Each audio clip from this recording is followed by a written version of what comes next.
Hello friends, स्वागत आहे तुमचे ऑल इन वन मानसी या आपल्या यूट्यूब चॅनलवर. नमस्कार मैत्रिणींनो. आपल्या संस्कृतीतील अत्यंत पवित्र आणि महत्त्वाचा सण म्हणजे वटपौर्णिमा. वटपौर्णिमालाही आपल्या हिंदू संस्कृतीत खूप असे महत्त्व आहे. तर विवाहित स्त्रिया ह्या आपल्या पतीच्या दीर्घायुष्यासाठी आणि सुख समृद्धीसाठी आणि अखंड सौभाग्यासाठी हे व्रत करतात.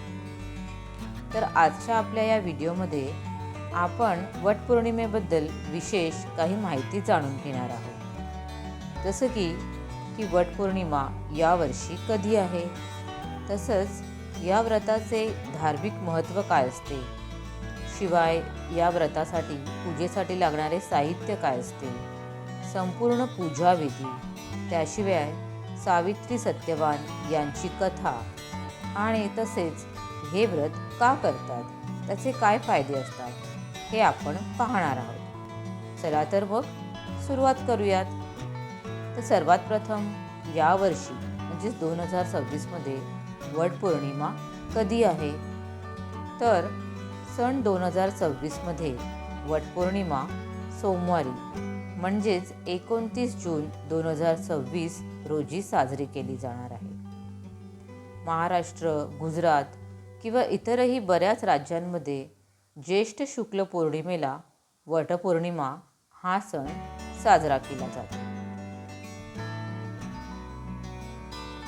या दिवशी स्त्रिया उपवास करून वडाच्या झाडाची मनोभावे पूजा करतात आणि आपल्या पतीच्या दीर्घ आयुष्यासाठी देवाकडे प्रार्थना करतात. तर वटपौर्णिमेचे महत्त्व काय आहे हे पाहूयात. हिंदू धर्मात वडाच्या वृक्षाला खूपच पवित्र, अत्यंत पवित्र मानले जाते. अशी श्रद्धा आहे की वडाच्या झाडामध्ये ब्रह्मदेव, भगवान विष्णू आणि भगवान शिव या तिन्ही देवांचा वास असतो. वडाचे झाड हे दीर्घायुष्य, स्थैर्य आणि समृद्धीचे प्रतीक मानले जाते. तर वटपौर्णिमेचे व्रत केल्याने आपल्या पतीलाही त्याच्याच गुणधर्माप्रमाणे आयुष्य वाढते, त्याचे आयुष्य वाढते. त्याशिवाय कुटुंबात सुख शांती नांदते आणि अखंड सौभाग्य प्राप्त होते, असा भक्तांचा संपूर्ण विश्वास आहे.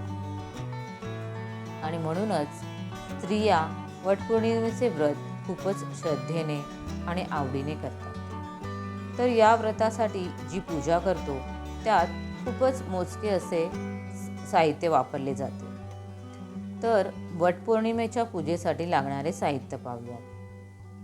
हळद आणि कुंकू, अक्षता, फुले, फळे, नारळ, अगरबत्ती, तुपाचा दिवा, लाल, पिवळा किंवा मग पांढरा दोरा, पाण्याचा कलश, सावित्री आणि सत्यवान यांचे चित्र किंवा मग मूर्ती, आणि वडाच्या झाडासाठी नैवेद्य, त्यात खडीसाखर, गूळ खोबरं, काहीही आपण नैवेद्यासाठी मनोभावे अर्पण करू शकतो. हे सर्व साहित्य आपण आधीच तयार करून ठेवले तर खूप सोयीस्कर होते.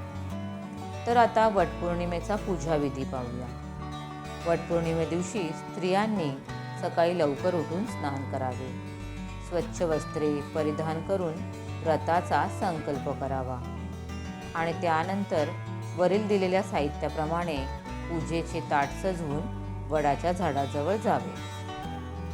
पूजेची पद्धत. वडाच्या झाडाला सर्वात प्रथम पाणी अर्पण करावे, त्याला हळद कुंकू व्हावे, फुले अर्पण करावी, दिवा आणि अगरबत्ती लावावी, सावित्री सत्यवान यांचे मनोभावे स्मरण करावे, वडाच्या झाडाभोवती 7 प्रदक्षिणा घालाव्यात. प्रदक्षिणा घालताना दोरा गुंडाळावा.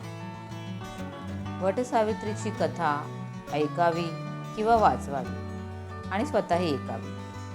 शेवटी आरती करून पतीच्या दीर्घायुष्यासाठी वडाकडे मनोभावे प्रार्थना करावी. अनेक महिला दिवसभर उपवास करून संध्याकाळी व्रताचे पारण करतात. तर आता आपण सत्यवान सावित्रीची कथा अगदी थोडक्यात पाहूयात. प्राचीन काळी राजा अश्वपती यांची कन्या सावित्री अतिशय सुंदर, बुद्धिमान आणि पतिव्रता होती. तिने सत्यवान नावाच्या राजकुमारीशी विवाह केला. मात्र नारद मुनींनी सांगितले होते की सत्यवानाचे आयुष्य हे खूपच कमी आहे आणि विवाहानंतर 1 वर्षातच त्याचा मृत्यू होईल. पण तरीही सावित्रीने आपला निर्णय काही बदलला नाही. तिने सत्यवानाशीच विवाह केला. नारद मुनींनी सांगितल्याप्रमाणे निर्धारित दिवशी सत्यवान जंगलात लाकडे तोडताना अचानक बेशुद्ध पडला आणि त्याचा तिथेच मृत्यू झाला. यमराज त्याचे प्राण घेऊन निघालेच होते, पण सावित्रीही त्यांच्या मागे गेली. तिची निष्ठा, बुद्धिमत्ता आणि पतीवरील प्रेम पाहून यमराज तिच्यावर प्रसन्न झाले. सावित्रीने अत्यंत चातुर्याने वरदान मागितले आणि शेवटी सत्यवानाचे म्हणजेच आपल्या पतीचे प्राण तिने परत मिळवले.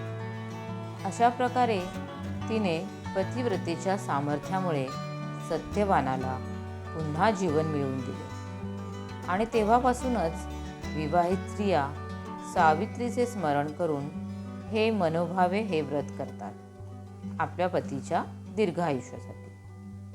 व्रताचे फायदे काय काय आहेत तर वटपौर्णिमा व्रत केल्याने पतीच्या दीर्घायुष्याची कामना पूर्ण होतेच, शिवाय वैवाहिक जीवन प्रेम वाढते, कुटुंबात सुख, समाधान, शांती आणि समृद्धी येते, अखंड सौभाग्य राहते, त्याशिवाय मानसिक समाधान मिळते, आध्यात्मिक शक्ती मिळते, अशी धार्मिक श्रद्धा आहे.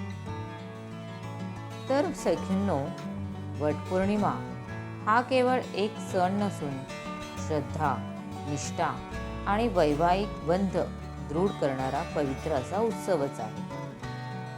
तर आजचा हा व्हिडिओ, आजची ही माहिती तुम्हाला आवडली असेल तर व्हिडिओला एक लाईक नक्की करा आणि तुमच्या कमेंटही मला नक्की कळवा.